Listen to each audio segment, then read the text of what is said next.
Hello દોસ્તો, welcome to my channel. દોસ્તો, ટેકની વાતો ચેનલમાં તમારું સ્વાગત છે. દોસ્તો, વિડીયોમાં આપણે વાત કરીશું ગુજરાત ગૌણ સેવા પસંદગી મંડળ ગાંધીનગર દ્વારા જાહેરાત ક્રમાંક 212ને લઈને વર્ગ 3ની અંદર જે પરીક્ષા ચાલી રહી છે તેની અંદર અમુક ઉમેદવારોએ ફોર્મ ભર્યા હતા પણ કોલ લેટર ડાઉનલોડ કરવાના રહી ગયા હતા. તો તેને લઈને ગુજરાત ગૌણ સેવા પસંદગી મંડળ દ્વારા એક જાહેરનામું બહાર પાડવામાં આવ્યું છે. શું છે આ જાહેરનામું એ વિશે હું તમને વિડીયોમાં વાત કરીશ. એટલે ચેનલ પર નવા છો તો ચેનલને સબસ્ક્રાઇબ કરી લેજો. ચાલો સારું કરીએ. દોસ્તો, વાત કરીએ કે જે પણ ઉમેદવારે જાહેરાત ક્રમાંક 212 વર્ગ 3ની અંદર સીસી એક્ઝામની અંદર પરીક્ષાના ફોર્મ ભર્યા હતા પણ કોલ લેટર ડાઉનલોડ કરવાનું ભૂલી ગયા હતા કે રહી ગયા હતા, તો હવે તમે ફરીથી કોલ લેટર ડાઉનલોડ કરી શકશો.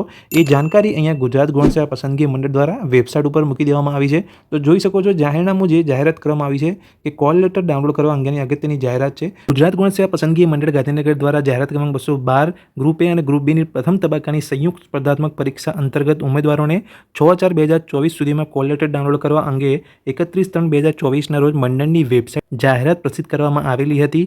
પણ ઉમેદવારો માટે કોલ લેટર ડાઉનલોડ કરવાની મુદત પૂર્ણ થઈ ગયા બાદ પણ કેટલાક ઉમેદવારોએ કોલ લેટર ડાઉનલોડ કરેલ શકેલ ના હોવા અંગેની વિવિધ રજૂઆત મંડળને મળેલ છે.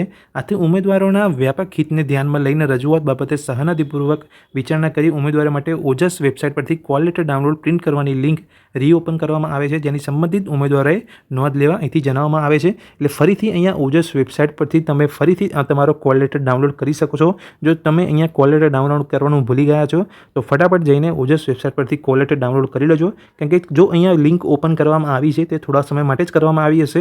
એટલે કોઈપણ સમયની અંદર તમે અહીંયા રાહ ના જોતા અને કોલ લેટર ડાઉનલોડ કરી લેજો, જેથી તમે જો ફોર્મ ભર્યું છે તો તમે ગુજરાત ગૌણ સેવા પસંદગીની અંદર અહીંયા વર્ગ 3ની અંદર પરીક્ષા આપી શકો. તો દોસ્તો, આ જે માહિતી અહીંયા આપી હતી ગુજરાત ગૌણ સેવા પસંદગી મંડળ દ્વારા જે જાહેરાત કરવામાં આવી હતી એ વિશે મેં તમને વિડીયોમાં વાત કરી. જો જાણકારી ગમી હોય તો વિડીયોને લાઇક કરજો, તમારા ફ્રેન્ડ સર્કલને પણ શેર કરજો. કોઈ હજુ સુધી કોલ લેટર ડાઉનલોડ કર્યો નથી અને ભૂલી ગયા છે તો એ લોકોને પણ આ વિડીયોને શેર કરજો. અને જો ચેનલ પર નવા છો તો ચેનલને સબસ્ક્રાઇબ કરી લેજો આવી સરકારી ભરતીને લગતી દરેક અપડેટ મેળવવા માટે. Thank you.